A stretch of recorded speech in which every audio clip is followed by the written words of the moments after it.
时间真的可以冲淡一个人的情绪，疗愈一个人的创伤吗？不能，光靠时间是冲淡不了一个人的情绪的。所有未被治愈的情绪，终将会以一种更激烈的方式爆发出来。为什么这么多的女性会被情绪所困扰？主要是2个方面的问题。第一是经济下行，女性独立意识觉醒以后，女人早就跟男人一起并行了。以前女性的个人价值占比更多的是情感，情感越圆满，家庭越圆满，自己对自己的认同感就会越强。而现在是事业价值占比会更多，经济下行，事业不顺，女人对自我的否定感就会加强。人在事业价值上未被满足的时候，就会转移到情感上去，希望在情感当中获得认可，获得价值，来填补在事业价值上的那一部分缺失。但现在社会节奏太快了，我们都是被催促着在成长，没有时间去让自己沉淀学习。所以不管是事业上还是在恋爱上，我们都会快节奏的急切的想要去获得认同，想要去获得，去满足自己的需求。第二，我发现一个非常有意思的现象，就早几年但凡以社交为噱头的行业都赚钱，小到了什么密室逃脱、剧本杀。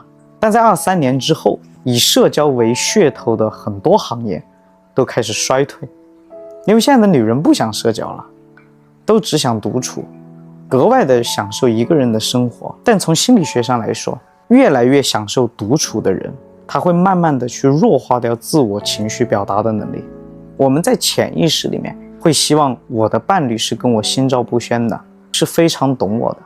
你不懂我，我也懒得说，我也不想跟你解释，那就这样吧。然后就得出一个结论，还是一个人好。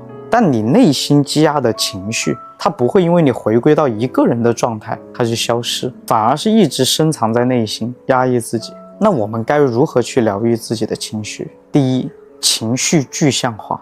我举个例子，假如你谈了一段失败的感情，这一段感情让你很痛苦，为什么这段感情会让你痛苦呢？是因为习惯了有它导致未来生活的迷茫，还是你期待的憧憬的那些美好的画面被打破，你有遗憾？那还是你付出了太多，得到的太少，你的不甘心呢？不同的痛苦的具体情绪就会有不同的解决措施，正确的去表达自己的情绪。所有的情绪如果只是内求，靠自己去内化，那必然是内伤。我今年讲的最多的就是1分为2的去看待事物，不是一切都要向内求，我们也要外放。我们既要自己能够给自己情绪价值，还要学会怎么样去外放自己的情绪。所以我说女人一定要有攻击性，不仅要去表达自己爱的部分，也要去表达自己恨的部分，既要做到不让自己的情绪过夜，也要做到把别人的情绪还给别人。第三，解决情绪背后的逻辑性问题。什么事情让你产生了情绪，你就应该去解决什么事情。事情没有解决，想要的答案没有得到，那个心结就会一直存在，就会时不时的影响你的情绪。所以在我的心灵成长课程里面，它不仅仅带你深度去探索情绪背后的原因，觉察自己的潜意识，也非常具体的告诉你该如何去做。其实女人不是有事业了、有钱了就幸福了。一个女人最幸福的状态就是拥有一个好的身体和一个健康的情绪状态。